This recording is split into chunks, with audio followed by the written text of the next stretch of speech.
If you love Name Explain, then please consider leaving a super thanks in the comments of this video. It's a great way to make a one-time donation to the channel and help support Name Explain. Scotland, one of the 4 smaller nations that make up the larger nation of the United Kingdom, along with Wales, Northern Ireland and England. Though I'm sure you already all knew that, right? While these 4 nations make up one country, they all have their own unique identity and features, with something that differentiates these nations within the UK being the languages spoken in them. Scotland has a rich history with languages. Scotland currently has 3 official spoken languages, as well as British Sign Language. The most popular of these is of course English. You've probably heard of this language. English, despite being named after the nation directly below Scotland, is seen as something of a native tongue in Scotland, and is seen as becoming the standard language in Scotland with the 1707 Act of Union, which kind of kicked off the creation of the United Kingdom. Before the Act of Union, however, and even further back, while English was forming down south, there was another language being spoken here, that being the Scottish Gaelic language. This is a Celtic language spoken in Scotland for over 1,000 years. It would have initially come to Scotland via people from Ireland travelling with their own Irish Gaelic language. This means that Scottish Gaelic and Irish Gaelic are very similar to one another, as well as Manx, which is also related to these languages. And if English and Scottish Gaelic weren't enough for this land, there's also a third officially recognised language in Scotland, though its recognition as a language has been debated throughout its history. This is the language simply known as Scots. Obviously, the reason this language has this name is because it's spoken in Scotland, and according to Wikipedia, it was shortened from Scottis into just Scots. Scots is actually a Western Germanic language. Other modern Western Germanic languages include the likes of German, Dutch, Frisian, and of course, English. In fact, Scots has an awful lot in common with our good friend of English. Both languages of modern day English and modern day Scots both come from the same ancestor language, that being Old English, with Scots being heavily influenced by the Old Northumbrian dialect of English, spoken in the northeast of England. It is in the early 15th century that Old English is seen as splitting into the 2 languages of Middle English, which would go on to become Modern English in England, and the language of Early Scots in Scotland, which would go on to become Modern Scots in Scotland too. So Modern English and Modern Scots both come from the language of Old English. This shouldn't make it too surprising to hear that the languages of Scots and English are kind of similar. Take a look at this piece of writing written in Scots. If you are able to speak English, there is a good chance you're able to read this to some degree. Scots in its written form could be seen by some as someone writing in English phonetically with a thick Scottish accent. This is not the case, however. This is a completely different language, though it cannot be denied that it is strikingly similar to English.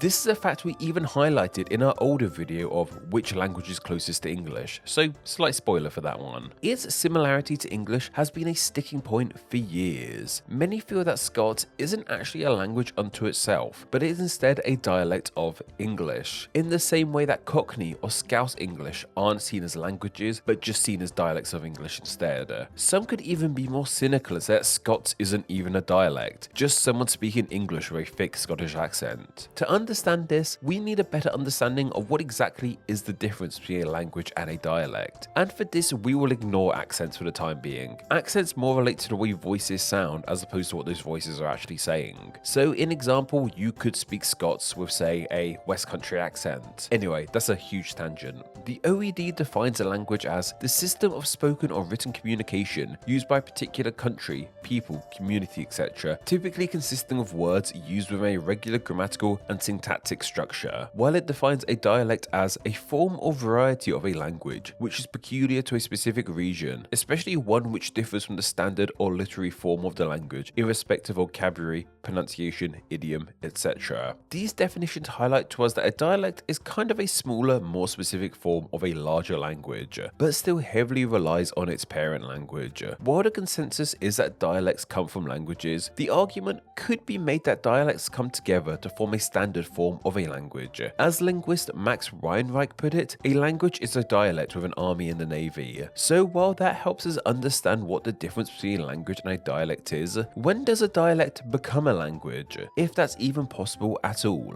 Well, that doesn't seem as well defined. There's no official regulation in place that defines when a dialect officially crosses over into a language. It's a very ambiguous thing. My favourite explanation of understanding if someone is speaking a dialect or a language comes from David Crystal's A Little Book of Language. In this book, he gives us the scenario of 4 people in a room. They're from Liverpool, London, Paris and Bordeaux respectively. None of these people can speak any other language minus the ones from their native countries. So who will be able to understand each other? Well, the answer is, of course, that the people from London and Liverpool will be able to understand one another, as will the people from Paris and Bordeaux. But while they might understand each other, how they speak will not exactly be the same. They will be using dialects from where they're from. This so easily explains, I feel, the difference between a language and a dialect. If it's different, but you can understand it, it's a dialect. If you can't understand it at all, it's a language. So with this better understanding of the difference between a language and a dialect, let's go back to Scots. It could be argued that Scots is not a language, but simply a dialect of English. This is because a dialect is defined as a variety of a language spoken in a specific area, and this is how Scots started life, as a version of Old English spoken in Scotland. And going back to David Crystal's idea about people being able to understand each other, it's fairly likely that if someone who only speaks English and someone who only speaks Scots were talking to one another in their respective languages, they would be able to somewhat understand one another. We already looked at some written Scots, and I'm sure many of the people watching this video who speak English could follow it fairly easily, myself included. Does this not all point to Scots just being a dialect of English? Well, here's my retort to that. Scots as a language never really interacted or evolved from the modern English we speak today, or even the Middle English spoken in the Middle Ages. It came about from Old English, as we mentioned. This means that Scots really can't be considered just a dialect of our modern English. If it has to be a dialect of anything, it's a dialect of Old English, and modern English came from Old English too. So is modern English just a dialect of Old English as well, and not a language? And by this logic, we could also call, say, Italian not a real language either, but just a dialect of Latin. I'm sure you get the point I'm trying to make. Defining when something stops being a dialect and starts being a language can be difficult, especially when the argument centers around it being a dialect of a dead language. Personally, I think that this debate of whether Scots is a language or a dialect comes from the fact that Old English is called Old English. If Old English had a completely different name that didn't feature the word English in it, say like Bretonian or just Malcolm, it would make it clear to people that modern English and modern Scots are two different languages that come from the same ancestor, as opposed to the idea they are dialects of each other. That's just my own idea, however. Though it seems that the strongest argument that Scots is a language and not a dialect is simply because people say it is. As mentioned, there's no real definition or regulations declaring when something is a language or a dialect. If enough people insist that Scots is a language, then Scots can be considered a language, and many people have declared it a language. As we started this video with, it's recognised as a language in Scotland itself, and in 1992 it was added to the European Charter for Regional and Minority Languages, and then in 2001 the UK government ratified this charter, so it is seen as a language by the Scottish government, the UK government and the EU itself. So yeah, most sources that matter seem to feel that Scots is indeed a language as opposed to a dialect. In Scotland itself, the language is becoming more and more popular, with the 2021 census revealing that more than 1.5 million people in Scotland could speak Scots. The government page on the language refers to it as an important part of Scotland's culture and heritage, appearing in songs, poetry and literature, as well as daily use in our communities.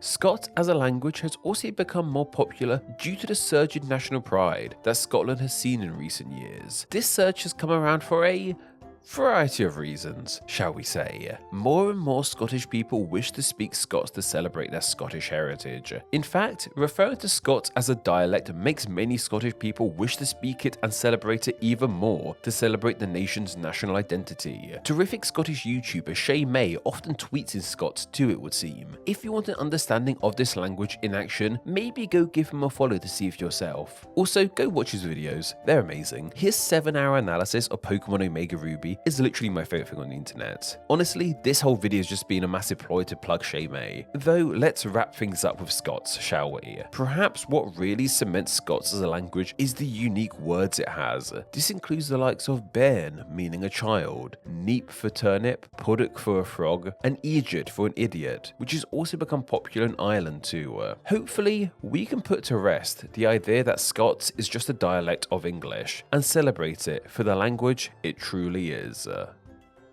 This video topic was suggested by Emily Davis Morris over on my Patreon. Every Wednesday, I put up a video request post over on my Patreon for my awesome patrons to leave video ideas on. I then pick one of those ideas to be turned into a video the following Wednesday. So if you have a great idea for a Name Explain video and wish to enjoy Name Explain videos ad-free as well as get exclusive content and your name at the end of these videos, then why not support the channel on Patreon? It takes just $1 a month to help the channel in a huge way and gets you all of these amazing benefits. Visit patreon.com/nameexplain or click the link down below.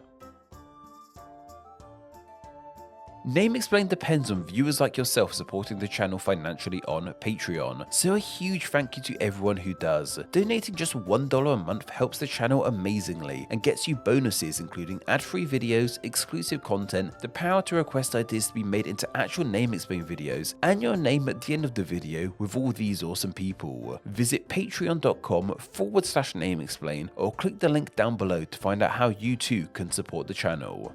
Thank you. Thanks for reaching the end of the video. Why not watch another and subscribe to keep up to date on all things Name Explain. You can find myself on Instagram where I'm NameExplainYT and join the Facebook group Friends of Name Explain to talk with myself and other name nerds. All that will be linked down below. Anyway, I hope you enjoyed this video and once again, thank you all so much.